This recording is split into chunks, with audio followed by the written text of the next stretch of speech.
Olá, sejam bem-vindos à terceira aula sobre ADCs. O que iremos falar hoje? Em primeiro lugar, iremos falar sobre o funcionamento de conversor AD e os seus modos de operação e a sua configuração. Depois, iremos dar um exemplo da conversão AD simples de um canal, configurar os pinos do STM32Cube-MX e programar uma rotina para fazer a leitura do valor de forma periódica. Vamos analisar a estrutura do programa e realizar testes experimentais. Então, primeiro vamos explicar como funciona o conversor AD. Como o nome diz, conversor analógico digital, o objetivo é adquirir um sinal analógico e convertê-lo em uma palavra de bits que representa esse sinal. Então aqui, no lado direito, nós podemos ver a tensão do pino de entrada, que varia entre 0, valor mínimo, e 3 volts, que é o valor máximo, também chamado de fundo de escala. Podemos ver que o valor máximo de 3 volts corresponde ao máximo valor representado por uma palavra de 8 bits nesse caso. Seria todos os bits estão em 1, equivalente a 255. Aqui, na tensão nula, nós teremos todos os bits em 0, dando um valor então 0. Podemos fazer então uma correlação entre o valor digital e o valor analógico de tensão no pino. Para o conversor AD, é importante observar principalmente dois parâmetros, que é a profundidade de bits, que vai determinar qual o tamanho da palavra do valor digital, e a taxa, a velocidade de conversão, que é quanto tempo o conversor demora para fazer a conversão do sinal analógico no sinal digital e pode começar uma próxima conversão. Também é importante atentar à faixa de valores que o controlador permite fazer a conversão. No caso do STM32F407 na placa Discovery, esse valor pode variar entre 0 a 3 volts, não podendo ser excedido. Como o AD funciona internamente? Ele tem um circuito de amostragem, também chamado de Sample and Hold. Nesse circuito, nós temos aqui o pino de entrada, nós temos uma chave, que é acionada no momento da amostragem, e um capacitor.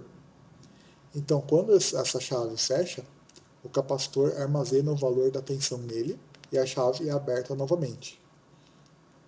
Dessa forma, é possível manter o valor da tensão durante todo o processo de conversão. Existem várias formas de se implementar um conversor AD. Na linha STM32F4 são utilizados ADs de aproximações sucessivas. Nesse tipo de conversor, o valor, que é de sua entrada de tensão, é comparado com vários valores tirados a partir da referência de tensão interna. O que isso significa na prática? Aqui no gráfico, nós podemos ver a tensão Vin, que é a tensão a ser convertida. E nós podemos ver que o conversor AD vai se aproximando do valor correto em cada ciclo. Ele faz isso trocando as posições dessas chaves. Então, essa rede de capacitores permite montar um circuito equivalente e comparar o valor do estado atual das chaves com o valor da tensão de entrada. Se ele estiver acima, por exemplo aqui, o valor convertido começou acima do valor de entrada. Então nós precisamos baixar esse valor. Mas nós baixamos demais. Então nós precisamos subir esse valor novamente. Só que nós não vamos subir uma etapa tão drástica como inicialmente. Depois nós vamos baixar novamente e assim por diante até chegarmos o mais próximo possível do valor. Assim funciona um conversor AD de aproximações sucessivas. No STM32Cube podemos configurar vários parâmetros de como funciona o conversor AD. Aqui, nessa tela, nós podemos ver a primeira configuração, que é o modo. O AD ele pode trabalhar de duas formas. Ou cada conversor AD trabalha de forma independente para ler os canais, ou 2 ADs ou 3 ADs até podem trabalhar de forma colaborativa, intercalando os canais entre si. O Clock per Scaler permite definir a taxa que o conversor trabalha. Quanto maior o scaler, maior vai ser a divisão e mais lenta vai ser a taxa de conversão do AD. Em resolution, nós podemos ver a profundidade de bits do conversor. A profundidade de bits máxima desse conversor é 12 e a mínima é 6. Lembrando que quanto maior esse número, maior é a resolução do conversor. Data alignment. Esse parâmetro é importante porque ele define se os dados vão estar alinhados à direita ou à esquerda dentro da palavra. Normalmente, dentro de uma variável, nós trabalhamos com valores alinhados à direita. Como a palavra é de 16 bits e são usados apenas 12, poderíamos também fazer isso alinhando os dados, colocando o bit mais significativo no começo da palavra. Também podemos usar o modo scan, mas o modo scan ele permite varrer vários canais ao mesmo tempo, em sequência. Já o modo de conversão contínua permite que seja iniciada uma próxima conversão imediatamente após o final da primeira. Quando esse modo está desabilitado, você faz uma conversão e no final dessa conversão o AD encerra seu funcionamento. Já no modo contínuo, você inicia uma conversão e logo no fim dessa conversão já é iniciada outra automaticamente. No modo descontínuo, nós podemos ativar um trigger externo. Quando ocorre esse trigger externo, o AD para o que está fazendo e faz a conversão de um canal selecionado. No momento não vamos utilizar esse modo. Se estivermos usando o DMA, vamos abordar mais posteriormente, para evitar que ocorra o buffer overflow, quando utilizando o modo contínuo, devemos ativar essa opção.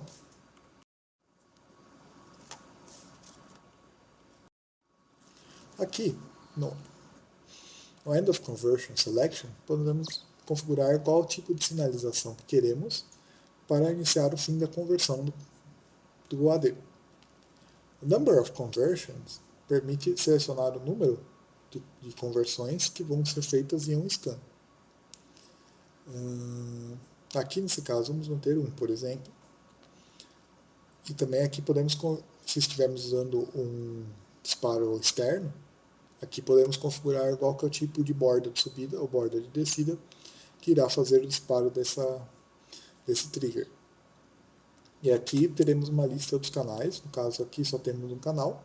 O rank é a ordem que esses canais serão convertidos, aqui no caso o primeiro canal é o canal 0, o canal com rank 1, e ele vai fazer 3 ciclos de aproximação no conversor AD. Então, existem 3 modos para se programar o processo de aquisição de dados do conversor AD. O primeiro modo, Pollen, mais simples, permite disparar a conversão através da função ADC_start. Depois do ADC estar inicializado, precisamos disparar e aguardar a conversão com a função ADC_poll for conversion. Ao chamar essa função, o processador ele fica parado dentro dessa função até que a conversão se complete. Depois que a conversão foi completada, o processador sai da função. Podemos então chamar a função ADC_getValue para ler o valor convertido. Se desejarmos interromper o conversor AD, que é necessário no modo de conversão simples, devemos chamar a função ADC_stop. Esse modo a conversão é disparada e poderá continuar executando após essa espera. Vejamos que nessa conversão usamos a função ADC_start até. A conversão é iniciada e o processador continua executando o programa novamente. No final da conversão, até define a função ADC_conversion complete. Assim implementar apenas a hora, para avisar que a conversão foi finalizada. Até o momento, então, pode ser chamada a função ADC_getValue para ler o valor convertido. Novamente, para interromper a conversão, iniciar um momento de conversão simples, usar a função ADC_stop nessa forma.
Bom, vamos mostrar agora a configuração no PIO-PMX.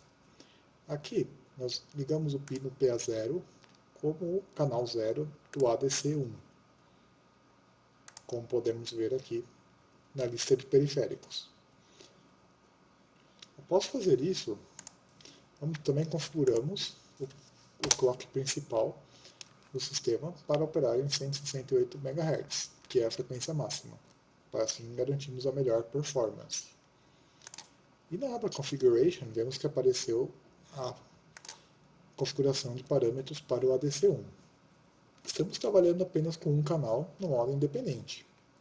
O Prescaler, escolhemos o valor menor possível de divisão para que trabalhemos com o maior clock possível. A resolução iremos colocar como sendo de 8 bits.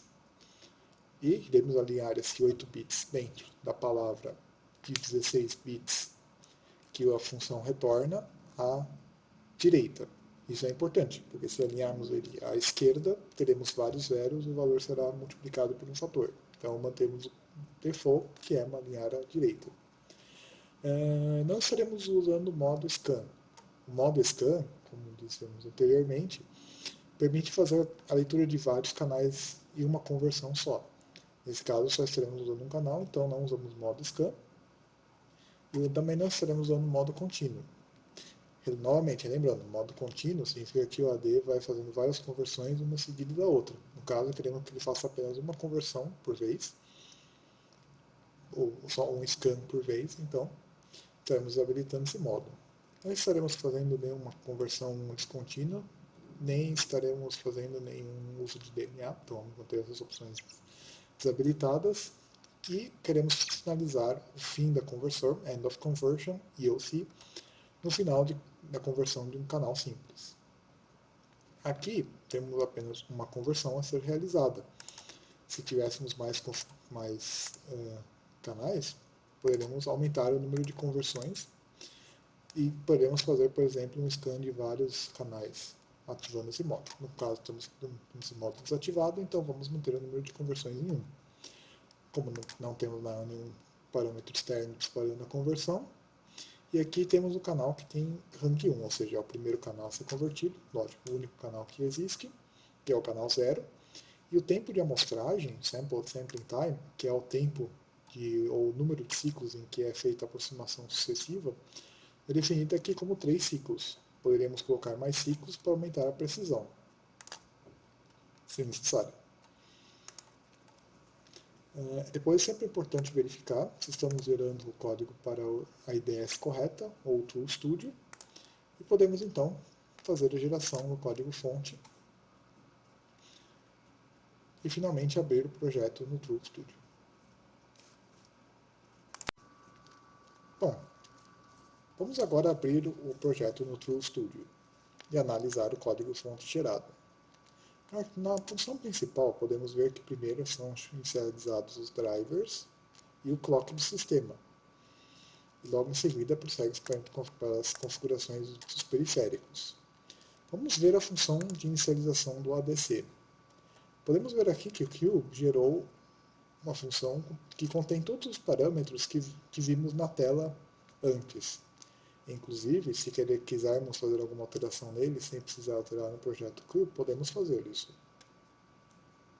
Voltando aqui para a função principal, vamos primeiro, dentro do loop while, do loop infinito, inicializar ou startar o conversor AD. Para isso, estaremos apontando para o handle do ADC1. E também, logo em seguida, estaremos inicializando uma conversão, modo polling, do ADC1, e vamos estipular um tempo máximo de espera de 20 milissegundos. Essa variável ADC velho foi declarada como uma função global e inicializada com o valor 0, e ela é do tipo inteiro de 2 bits. Iremos gravar o valor do AD, usando a função roda e getValue, dentro dessa variável. Finalmente, finalizaremos o conversor AD, usando a função roadCStop, selecionando o handle do AD1. E então faremos um delay de 1 segundo, ou 1000 milissegundos, usando a função roadDelay. Após esse delay, iremos iniciar uma próxima conversão, e assim por diante. Vamos agora depurar o nosso programa.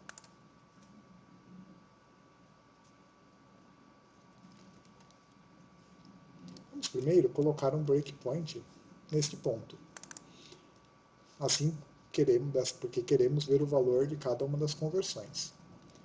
Na aba Expressions, além da aba Breakpoints, onde podemos ver todos os breakpoints, é possível colocar o valor de uma variável e observar o valor dessa variável quando o microcontrolador está pausado. Aqui coloquei o valor da ADC-Value para que possamos observar o valor da conversão AD. Vamos então iniciar a execução do programa. Nossa primeira conversão resultou 255.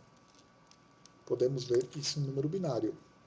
Atualmente, o microcontrolador está com o pino PA0 ligado em 3 volts, então este valor era esperado, como vimos anteriormente.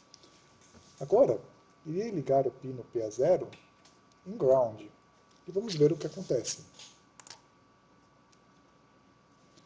Após um segundo, vemos que o valor convertido é 0, ou seja, a tensão aplicada no conversor AD é 0. Com isso, finalizamos esta aula. Agradeço muito pela atenção e não percam os próximos vídeos sobre o conversor DAC, conversor digital para analógico, e também no futuro os vídeos para cobrindo os outros modos de operação do conversor AD. Muito obrigado e até a próxima.